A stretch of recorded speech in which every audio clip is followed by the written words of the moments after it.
Derek Van Orden said the quiet part out loud. When you have college professors teaching children journalism, they're not teaching them journalism, they're teaching them activism. That was his response after Stephen A. pressed him on lowering the political temperature in the country. Derek then explained how ideological capture is one of the biggest reasons the divide keeps getting worse. When you take over the schools of journalism, you take over the schools of law, you're going to have an issue. And today, we're going to cover it all. Let's start with a question that sets this entire conversation in motion. One of the things that we've been talking about over the last several months as it pertains to the rhetoric on both sides of the aisle was that needed to be dialed back. We've heard Republicans and Democrats alike saying that this is something that needed to transpire. What do you say to that?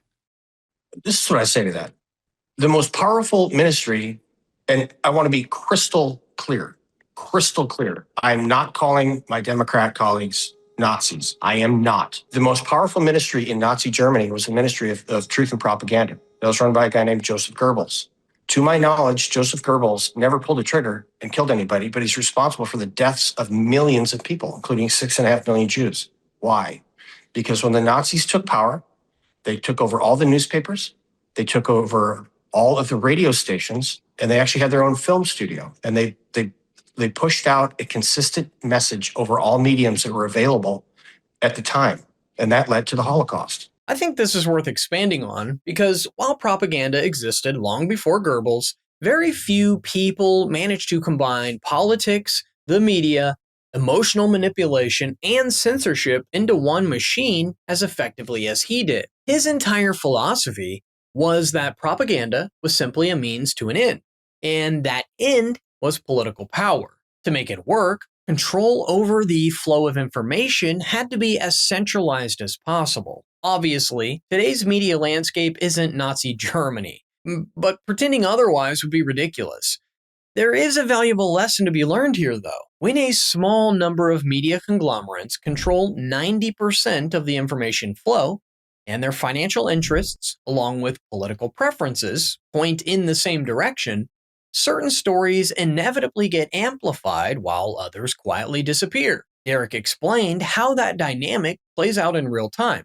And I think he gave some pretty solid examples. If you look at, I'm not talking about you, my brother, but you look at the legacy media and radio stations, Hollywood stars, the movies, television shows, cable, they're putting out the constant message that these ICE agents are the American Gestapo. They're saying that President Trump was literally Hitler, that he was going to lock up LGBTQ folks into concentration camps, that he was going to destroy democracy. And he got shot in the head because of that. If you think about what are the commonalities between a 19-year-old Pennsylvanian and a 56-year-old Hawaiian, there's two things. Both of them tried to kill the president of the United States. And the other thing is that they both, for over a decade, have been hearing that Donald Trump was literally a Nazi. So this messaging has got to stop. And I do not equivocate, and nor should you, sir. If you look at the volume, the sheer volume of what the left puts out versus what some people on the far right put out, there's absolutely no comparison. Another distinction worth pointing out is how each side deals with its own fringe. On the right, extreme voices are generally challenged, or at least pushed to the sidelines. On the left, it seems like not only are they celebrated, but they're getting increasingly more elected to public office. Whether it's economic radicals like Mayor Mamdani or Mayor Wilson, or ideological extremists like Darlisa Avila Chevalier, who recently won a Democratic primary in New York despite previously calling for trashing cops, establishment Democrats, and describing the United States as an effing disgrace. She also co-founded a student coalition at Columbia that once described itself on Instagram like this: "We are Westerners fighting for their total eradication of Western civilization." Wow. So none of this has happened overnight. It is the result of years of indoctrination. And Derek pointed out how ideological capture played a major role in getting us to this point. 90+% of all journalists identify as Democrats. It's the same percentage for college professors. They identify as Democrats. And so when you have college professors teaching children journalism, they're not teaching them journalism, they're teaching them activism. When you have, I went to law school at 50. That part. Went to law school at 50. The majority of my professors in law school were leftists. They were. And so when you take over the schools of journalism, you take over the schools of law, you're going to have an issue. And the issue is this. We have folks on the left that are pushing an agenda that is not good for America. It simply is not. And these instances, Charlie Kirk getting assassinated, what did that young man hear for an extended period of time? Nothing but horrible things about Charlie Kirk, which turned out to be lies. Then I mentioned the guys that tried to assassinate President Trump. What did they hear? A bunch of lies about President Trump. No one's locking up LGBTQ people. That's just silly. And, is he a dictator? No, he's not. Is he a king? No, he's not. You know that old saying about propaganda? Repeat something often enough and people eventually accept it as the truth. That's the same playbook they keep going back to. And now we're at a point where a sizable chunk of the country genuinely believe that Donald Trump is a dictator or that Charlie Kirk somehow deserved what happened to him.